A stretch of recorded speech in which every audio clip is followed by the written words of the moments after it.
Nós agradecemos ao Senhor por este dia maravilhoso em que estamos na Sua santa presença. Um dia preparado por Deus para falar com o seu povo. Um dia que foi preparado pelo Senhor para anunciar as suas boas novas. Deixar de lado um pouco a nossa vida velha, deixar de lado o nosso eu, as coisas que somente alimentam o desejo da nossa carne, para nos mostrar o alimento verdadeiro da nossa alma. Nós temos sede de Deus. Diz o salmista: como a corça anseia por água, a minha alma anseia por ti, Senhor. Nós ansiamos por Deus. Nós temos o desejo da presença de Deus em nossas vidas. E muitas vezes o mal ofusca esse desejo de nós. Mas pela graça de Deus e pelas suas muitas e infinitas misericórdias, Ele nos trouxe aqui para falar com cada um de nós. Nós somos as ovelhas do Senhor, somos os escolhidos do Senhor, estamos sendo preparados pelo Senhor. Ele é tudo em nossas vidas, irmãos. Jamais poderemos deixar de lado as orientações de Deus. Se deixarmos de lado tudo que nos foi dito há tempos, não encontraremos vida jamais. Porque só há vida onde há Deus. Deus é que nos guarda. Deus guarda a nossa casa. Deus guarda a nossa família. Deus abençoa o nosso trabalho. Deus coloca o pão na nossa mesa. Ele faz tudo por nós, irmãos. Sem Deus, nada do que fazemos é abençoado, como disse o nosso irmão anteriormente. Nem o nosso sono. Porque aqueles que desconsideram o Senhor de suas vidas, dormem preocupados com o amanhã, dormem preocupados com as suas riquezas, se continuarão tendo, se perderão, ficam loucos. Mas a nós o Senhor nos dá o sono, diz a palavra. Diz um outro Salmos: em paz me deitarei e dormirei, porque só Tu, Senhor, me fazes habitar em segurança.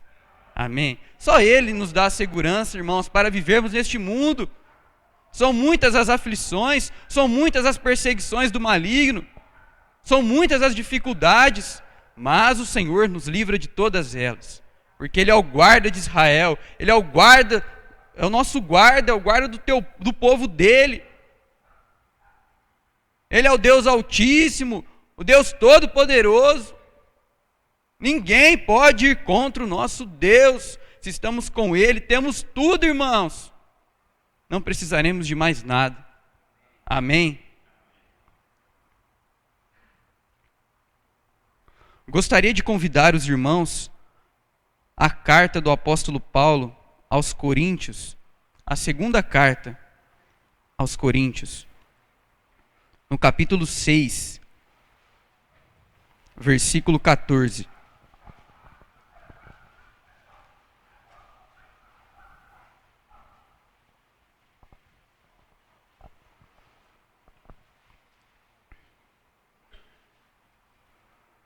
Segunda carta aos Coríntios, capítulo 6, versículo 14.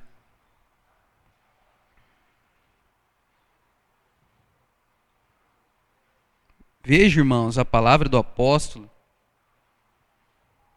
que nos ensina a vivermos de uma forma diferente da que vemos neste mundo afora. Nos diz que temos uma responsabilidade como povo de Deus, como filhos de Deus. No versículo 14, a palavra diz: não vos prendais a um jugo desigual com os infiéis. Porque que sociedade tem a justiça com a injustiça? E que comunhão tem a luz com as trevas?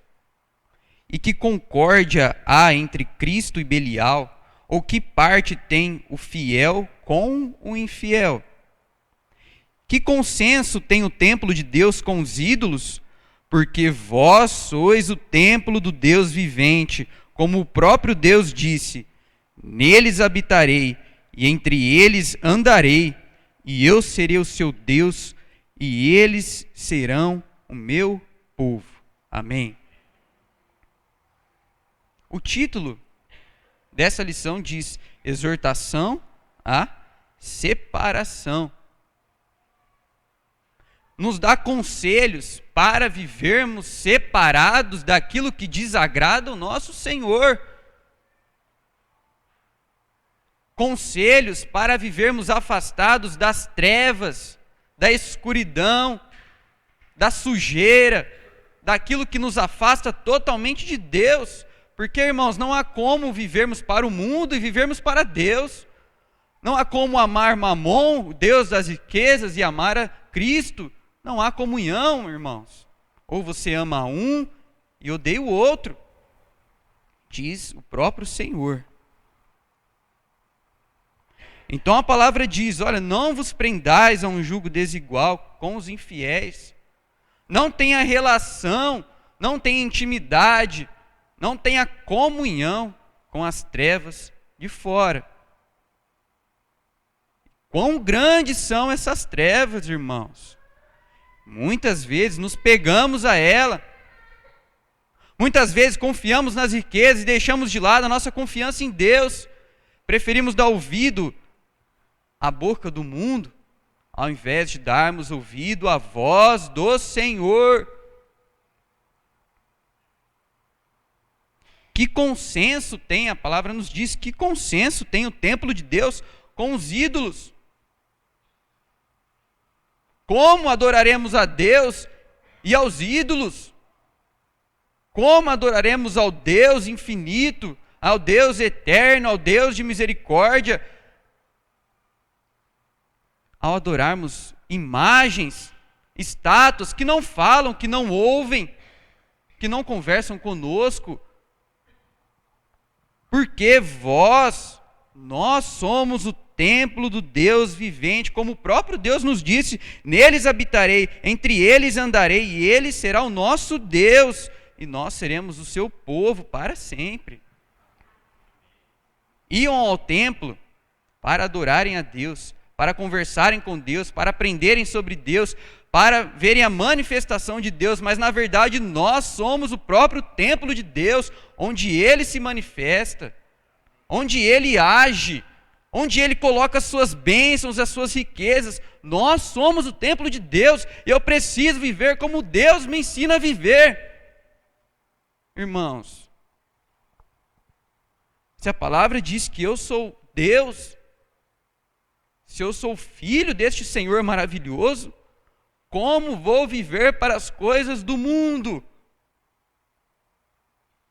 Nós somos chamados para uma grande responsabilidade.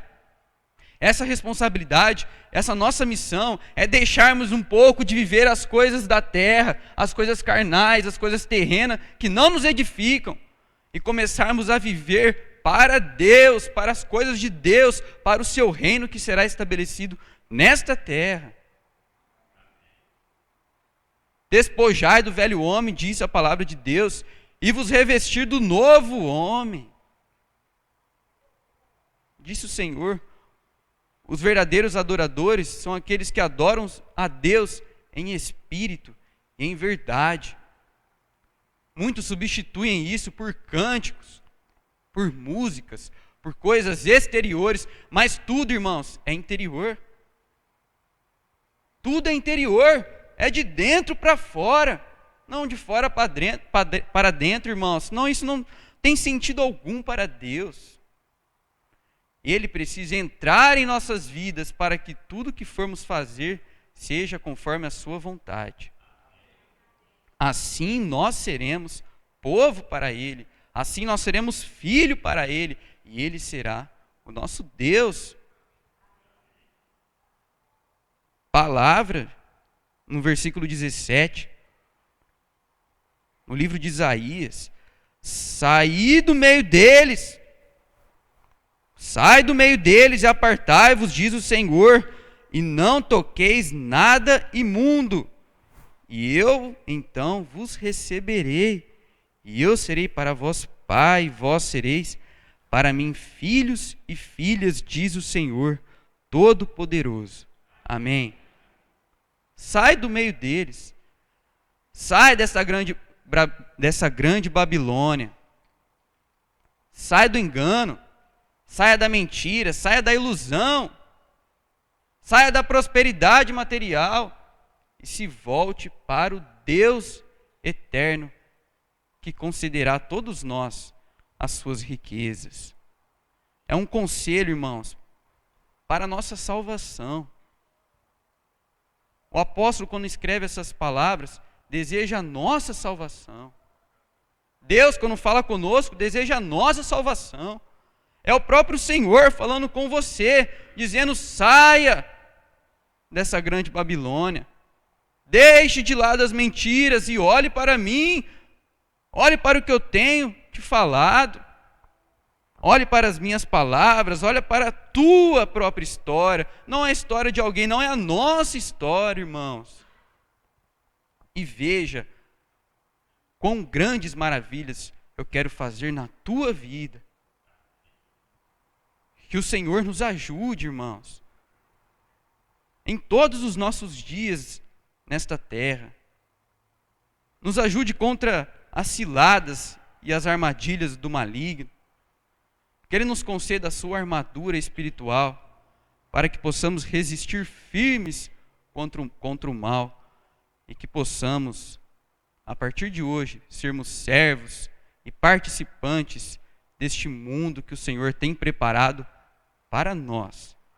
Nós seremos os moradores desta terra, deste novo mundo. Amém? Que Ele nos abençoe e nos proteja hoje e sempre.